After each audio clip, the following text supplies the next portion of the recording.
Chapter 5 Telepylus continues Aleister Crowley's The Diary of a Drug Fiend. Book 3 Purgatorio. At Telepylus starts off. Lunch consisted of fish of a kind that we had never seen before. Long, thin bodies with beaks like swordfish. We were very hungry, but they would have tasted exquisite under any circumstances. The meal continued with cheese, honey, and medlars, and ended gloriously with real Turkish coffee, not 1 cup, but as many as we wanted, and Benedictine. We had drunk the rough, strong wine of the country with the meal, and to us it tasted as if it had been the best red wine ever made. It had not been submitted to any chemical process. There was a sort of vitality inherent in it. It was primitive, like all the arrangements of the abbey, but the freshness and naturalness of everything made more than amends even to our cultivated palates. We were apparently sitting down to lunch with the choice selection of Olympian deities, and the food seemed to be in keeping. Besides that, we had no time to be critical. We were overwhelmed by the beauty of our surroundings. Far away to the west, a line of hills ran out into the sea. The farther peaks were over 50 miles away, yet in that translucent atmosphere of spring they stood out sharply. We could even see in front of the range a small dark line of crags, which jutted out parallel with them and about 10 miles nearer. Thence the coastline swept towards us in a complex curve of indescribable beauty and majesty. Telepylus being itself on a promontory, there was nothing to break the mighty stretch of sea between us and the distant range with its twin cones, which overhang the principal city.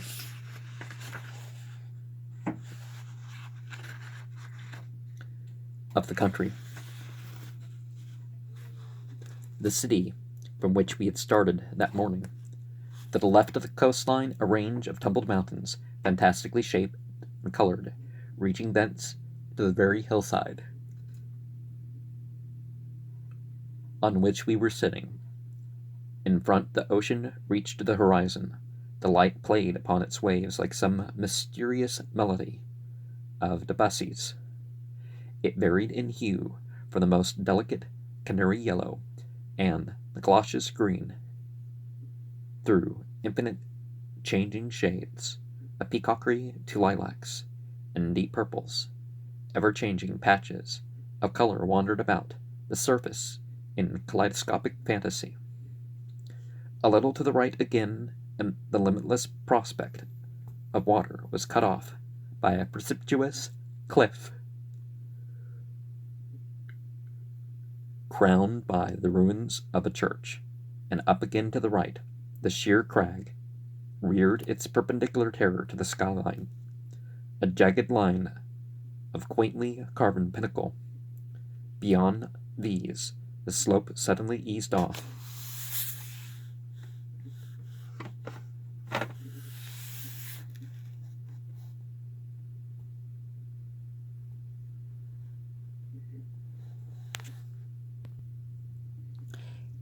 And thence the rock took a final leap to its summit, on which stood the remains of ancient Grecian temples. With even greater suddenness, the right-hand precipice plunged clear in the sea, but on this side the view was closed in by groves of olive, cactus, and oak. The terrace before us was edged by a rock garden, where flowered enormous geraniums, bushes of huge daisies, tall stems of purple iris, and a clump of reeds, twice a man's height, that swayed like dancers, to the music of the gentle breeze that steamed up from the slopes of the sea. Below the terrace were mulberry, cherry, and apple, trees in blossom, together with a number of many-colored trees, whose names I did not know. Between the house and the hill that overhung it on the south was a grassy garden, shadowed by a gigantic tree of unfamiliar leaves, and behind this stood two Persian nuts, like Cyclopean telegraph poles, tufted with dark green leaves, which reminded one of a guardsman's busby. With the arrival of the coffee, the rule of silence was broken. But Lammas had already left the table. Athena explained that the theory of meals in the abbey was that they were deplorable interruptions to work, and that Will was said before the beginning to eat in order to emphasize the fact that the only excuse for eating was that it was necessary to keep one's body in condition to assist one in the performance of the great work, whatever that might be in any particular case. When any one had finished, he or she got up and went away without ceremony, the interruption being over.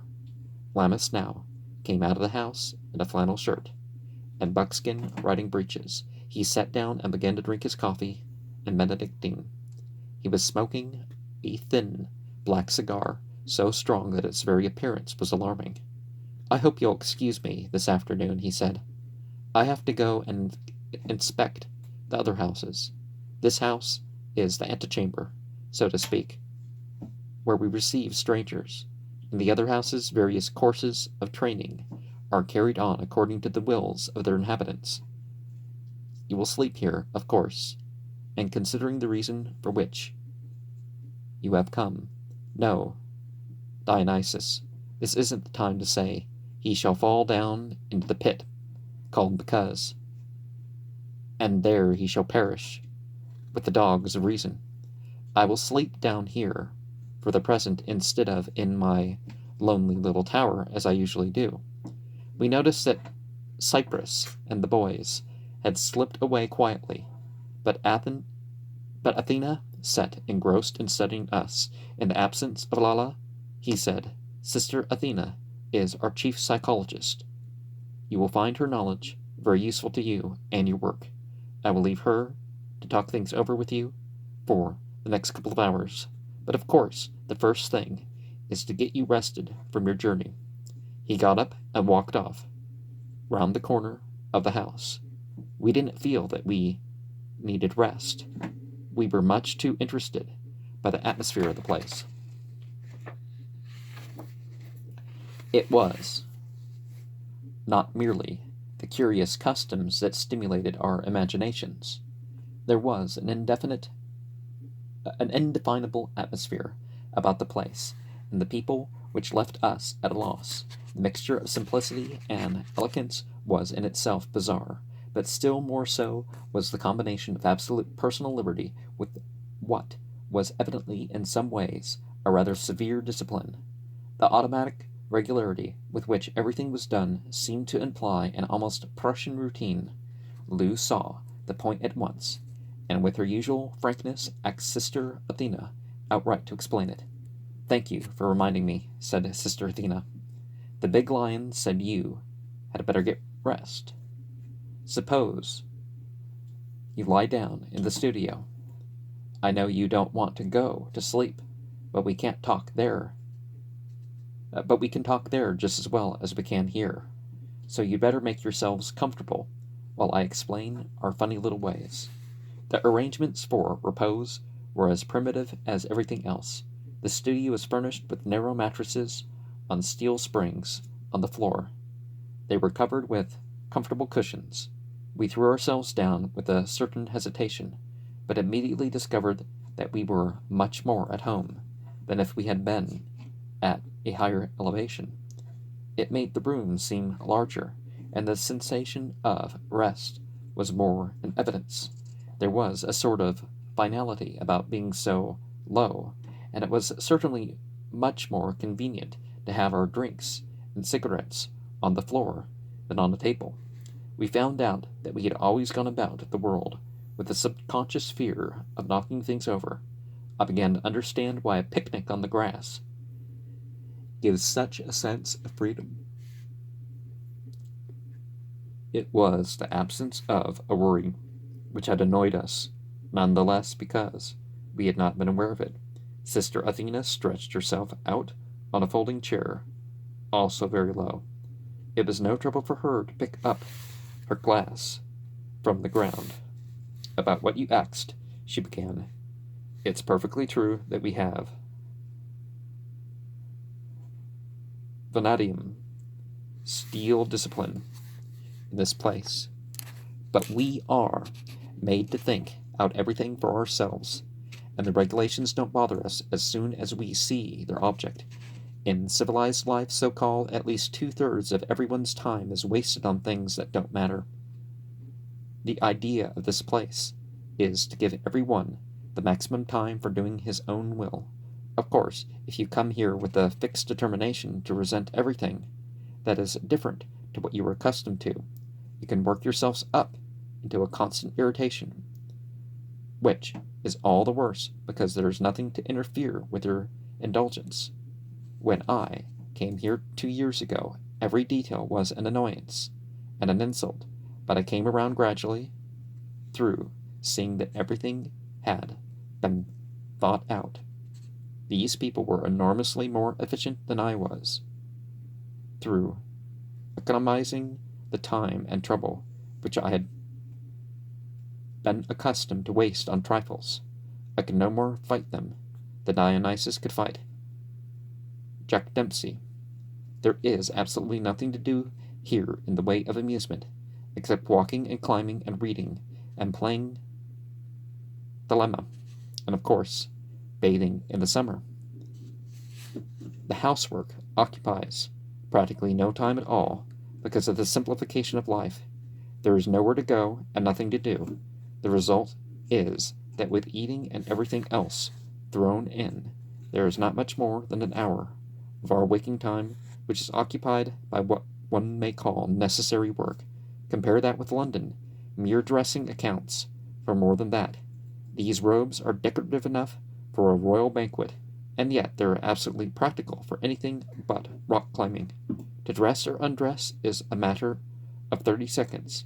Even our climbing clothes, it's merely a shirt and a pair of breeches, stockings and tennis shoes instead of these sandals, and off we go. Lou and I listened sleepily to this disquisition. We were so interested that we simply had to keep awake. We each took a big sniff of heroin for the purpose. Sister Athena jumped up from her chair.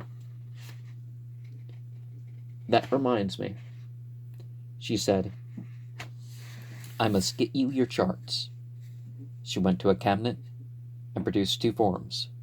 We languidly marked our little crosses in the proper section. Excuse the interruption, she said, but the magical record is always the first consideration in the abbey. The heroine woke me completely. I see the point, I think. All your rules are intended to reduce the part of life that has to be run by rules as much as possible. That's it, she nodded emphatically. But I say, said Lou, it's all very well, but I don't know whatever I'm to do with myself. The time must hang frightfully heavy on your hands. God forgive you, cried Athena. One never has a minute one can call one's own. We laughed outright. Abdeya is, being obliged to be a servant of God. Abd is the obligation, and God. Or Al, same thing. I've talked right. It's easy to see you're a people of King Lammas. You have acquired his talent for paradox in a very complete manner. I know what you mean, she said, smiling. If you're a lazy person, that is the worst place in the world for getting bored. And the lazier you determine to be, the more bored you get. We had 2 people last year, absolutely hopeless rotters. They called themselves writers and imagined they were working if they retired solemnly after breakfast and produced half a page of piffle by lunch. But they didn't know the meaning of work, and the place nearly drove them insane. They were bored with Abby and bored with each other, and were very insulted because everybody laughed at them. But they couldn't see the way out, and wouldn't take it when it was shown them. It made them physically ill, and they went away at last, to everyone's relief, to an environment where they could potter about indefinitely and pose as great geniuses. The big lion does more in a day than they ever will do in their lives.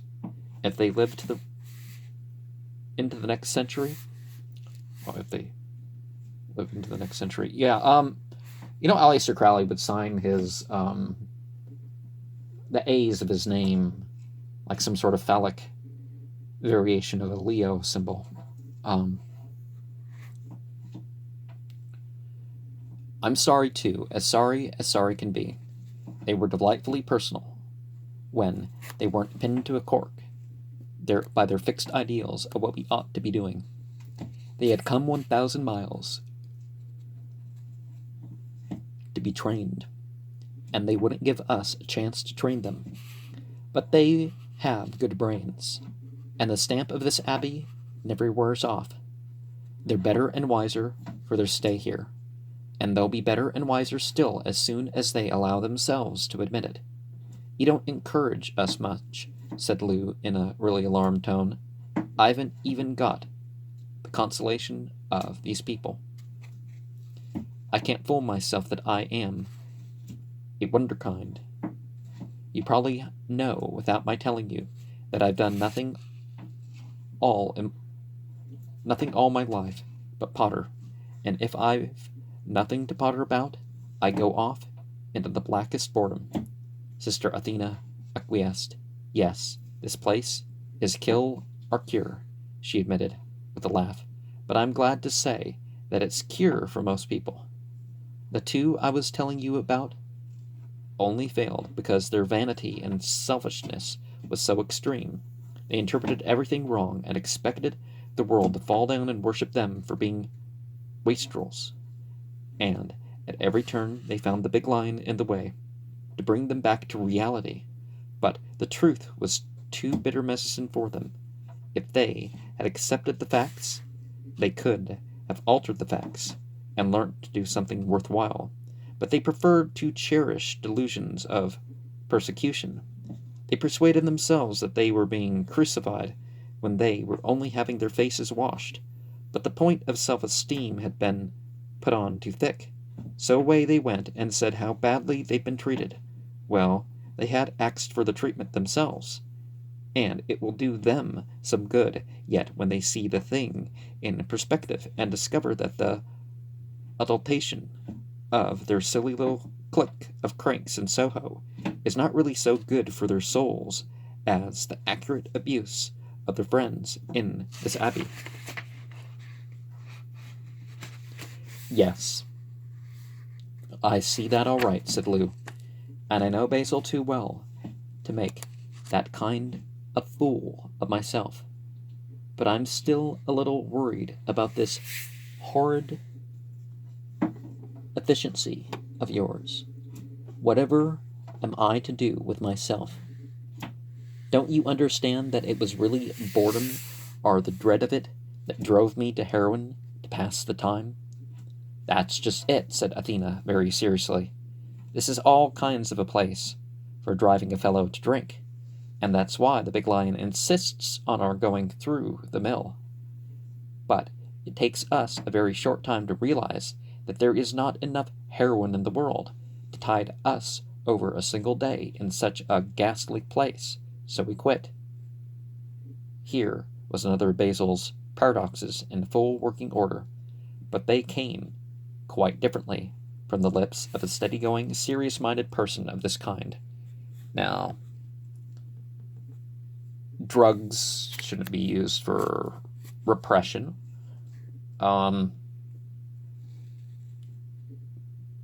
And if you develop a behavior problem, obviously you kind of don't just need to go back before the behavior problem. You need to fix what was there before that behavior problem added to the problem, right?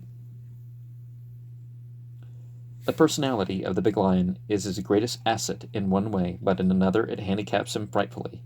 His cynical manner, his habitual irony, the sensation he produces that he is making fun of one, all these make one inclined to dismiss everything he says as mere paradox, without investigation. Lammas is too clever by half, but Sister Athena spoke with such simple earnestness and directness that, although she too had a sense of humor of her own, Basil's ideas were very much more effective when they had passed through the machinery of her mind than when they frothed fresh from his.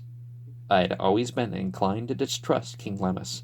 It was impossible to distrust this woman who trusted him, or to doubt that she was right to trust him. He never seemed able to take himself seriously, perhaps because he was afraid of appearing pompous or prig, but she had taken him seriously and got the best of him. Well, Sister Athena, said Lou, if even heroin's no good, what is? I'm afraid I'll have to treat you to another paradox, she said, lighting a cigarette. I'm afraid that at first sight you'll think that there must be something wrong. It's really such a revolutionary reversal of what seems obvious, but I've been through it myself, and the plain fact is this: finding ourselves here with so much more time on our hands than we ever had in our lives. We get desperate.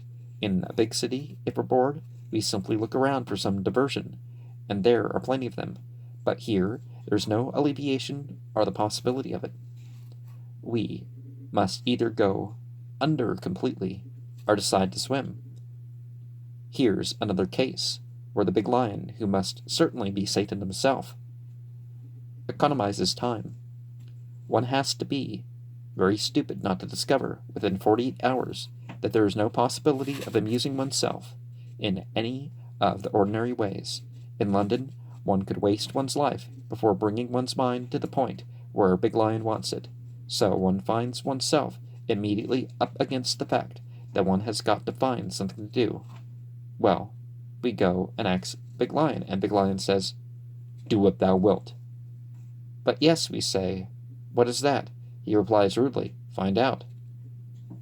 We ask how to find out, and he says, how do you know what is the good of a motor car? Well, we think a bit, and then we tell him that we find out the use of a motor car by examining it, looking at its various parts, comparing it, and then with similar machines whose use we already know, such as the bullock wagon and the steam engine, we make up our minds that an automobile is constructed in order to travel along the high road. Very good, says Big Lion. Go up top. Examine yourself, your faculties and tendencies, the trend of your mind, and the aspirations of your soul. Allow me to assure you that you will find this investigation leaves you very little time to wonder what in the devil to do with yourselves. Thank you very much, we say. But suppose our judgment is wrong. Suppose that what we have decided is an automobile intended to go is really, in reality, a coffin intended to contain a corpse. Quite so, says Big Lion. You have to test your judgment, and you don't do that by asking the opinion of people who are probably more ignorant than yourself. You get into the beastly thing and press the proper button, and if it goes, it's an automobile. and you've made no mistake. Didn't you read what it says in the book of the law? Success is your proof. And allow me again to assure you that when you've got yourself going, doing your true will, you won't find you have any time to get bored. And, we obviously lose track a little bit here, which is Crowley, which is what, because it's truth represented in different places, right?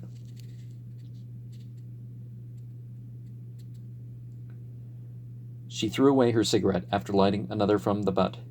She seemed to be brooding, as if much deeper thoughts were passing through her mind than even those to which she was giving such airy expression.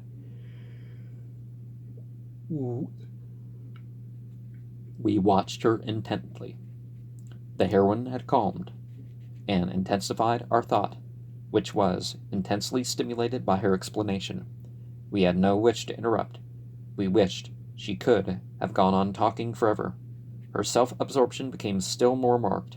After a very long pause, she went on slowly talking, so it seemed to herself more than to us, and with the intention of giving form to her own idea, that of instructing us. I suppose that must be the idea, she said. She had a curious mouth with square-cut lips, like one sees in some old Egyptian statues, and a twist at the corners, in which lurked incalculable possibilities of self-expression. Her eyes were deep-set and calm. It was a square face with a very peculiar jaw expressing terrific determination. I have never seen a face in which courage was so strongly marked. Yes, I think I see it now. He forces one to come to what I might call the point of death. The whole of life was reviewed in perspective, and its meaning seized, but instead of being snatched away to face the unknown, as in the case of death, one has the opportunity and the necessity to take up the old life from the point at which one left off, with a clear apprehension of the past, which determines the future. That is the meaning of what he calls initiation. I understand. Thou hast no right but to do thy will. That is why the old hierophants shut up the candidate in silence and darkness.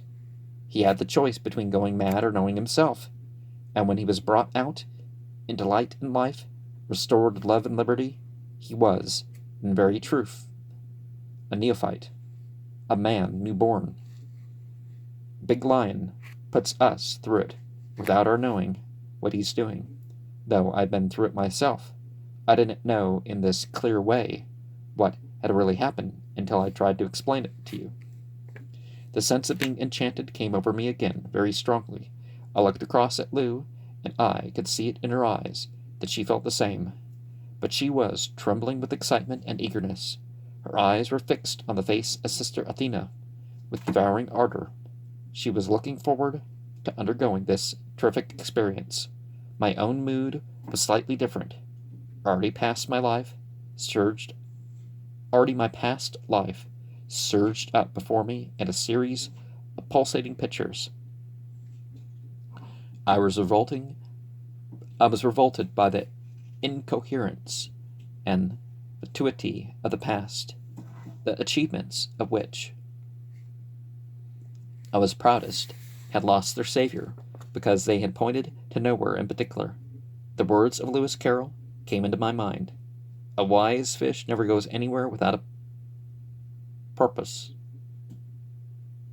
And quite inconsequentially, my brain took up the tune. Will you, won't you, will you, won't you join the dance? I don't know how the tune goes, When I woke it was, suppose, about midnight. Rugs had been thrown over me where I lay. I was quite warm despite the breeze that came in through the open door. It struck me as very strange that it should be open. The country was notoriously infested with brigands. King Lammas was sitting at his desk, riding by the light of a lamp.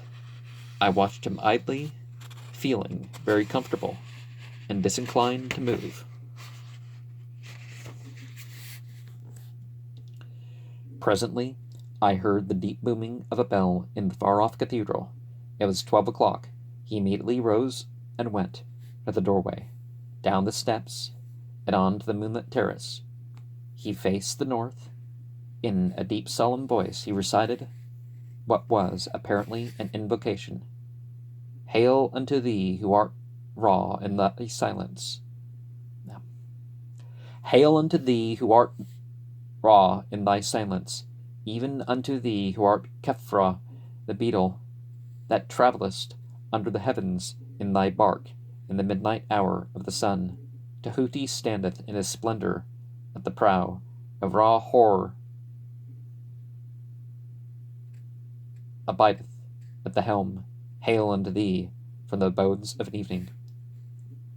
Well, proper pronunciations would be Ra, Ra, Tahuti, Ra, Hor, Ra Hor, really. But anyways, he accompanied the speech with a complicated series of gestures. When he had finished, he returned and noticed that I was awake. Well, did you have a good sleep? He asked softly, standing over my mattress. I never had a better one. It would be impossible to give details of even one day at Telepylus. Life there has all the fullness of the heroine life, with none of its delusions. With none of its disillusions. I must simply select such incidents as bear directly on our Purgatorio. I dropped off to sleep again after a short chat with Basil about indifferent affairs, and woke in the morning very much refreshed, and yet overpowered by conviction that it was impossible to get up without heroin. But the bright spring sun, his rays falling so freshly on the crags, green-gray, and dun opposite, reminded me that I had come to Telepylus to renew my youth. I held back my hand. Little by little, strength came back to me, but as it did so, the feeling of helplessness, in the absence of heroin, was replaced by the presence of craving for it. I dragged myself from the mattress and got unsteadily to my feet. Lou was still sleeping, and she looked so lovely in the pure pale light that filtered into the room, and I took a firmer resolve to break off the habit that had destroyed our love. It was only in sleep that she was beautiful at all in these last months.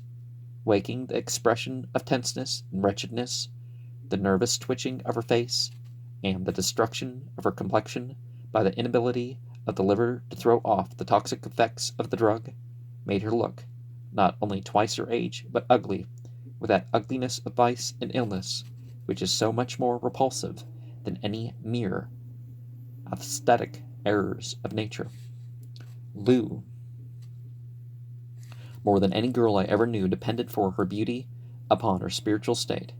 The influence of an idea would transform her in a moment from Venus to Echidna, or the reverse.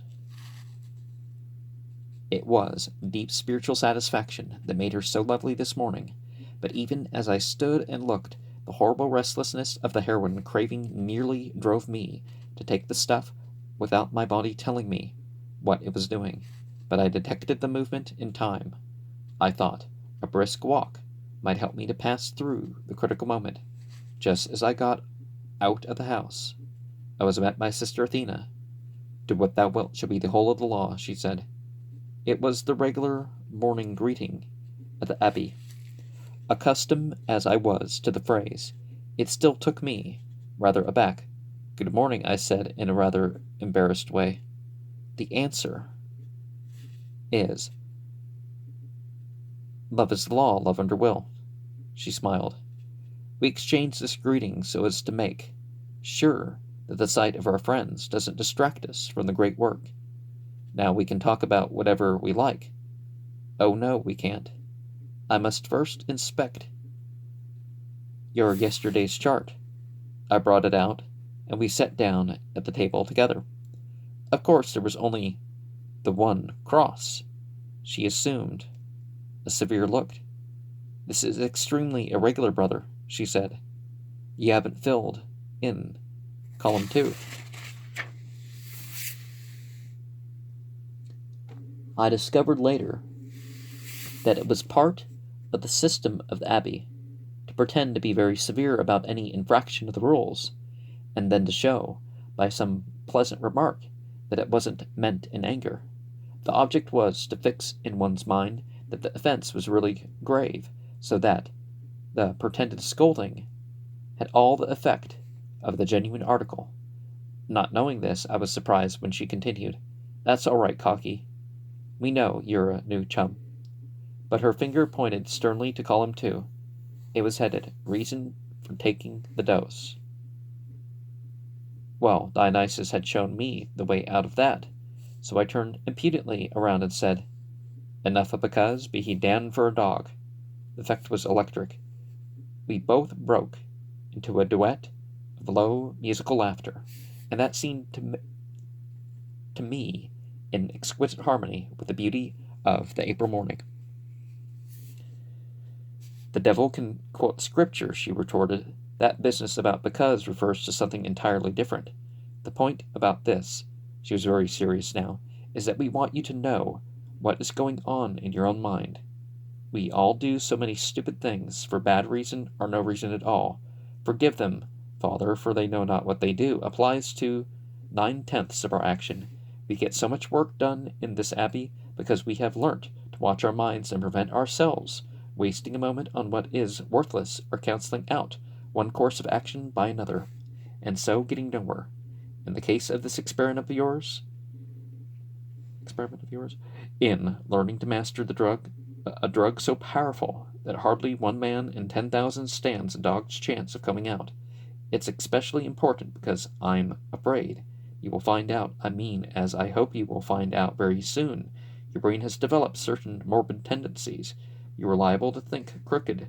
Big Lion has told me already how you got to the stage where you took one dose to sleep and another to wake up again, and where you would try to conceal the amount you were taking from the very person with whom you were taking it openly.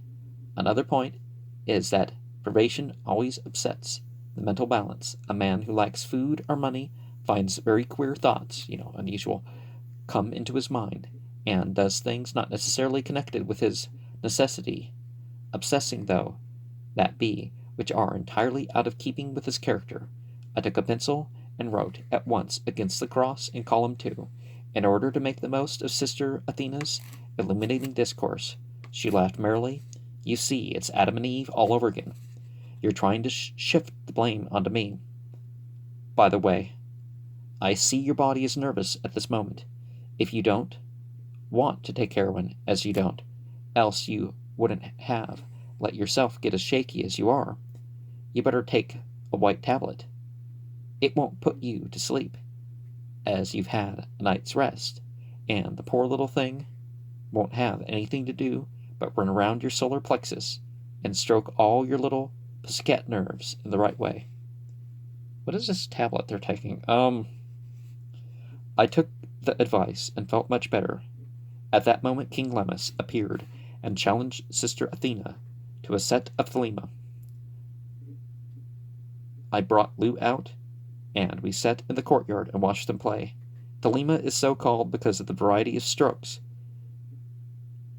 It is a sort of fives played with an association football, but there are no side walls, only a low wall at the back, over which the ball goes.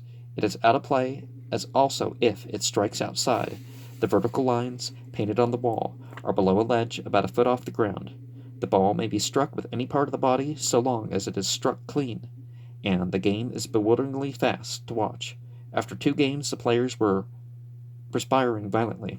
The score was kept somewhat as in tennis, but each point had a monosyllabic name to economize time. It also had a certain startling implication with the object of familiarizing the mind with ideas which, normally excited,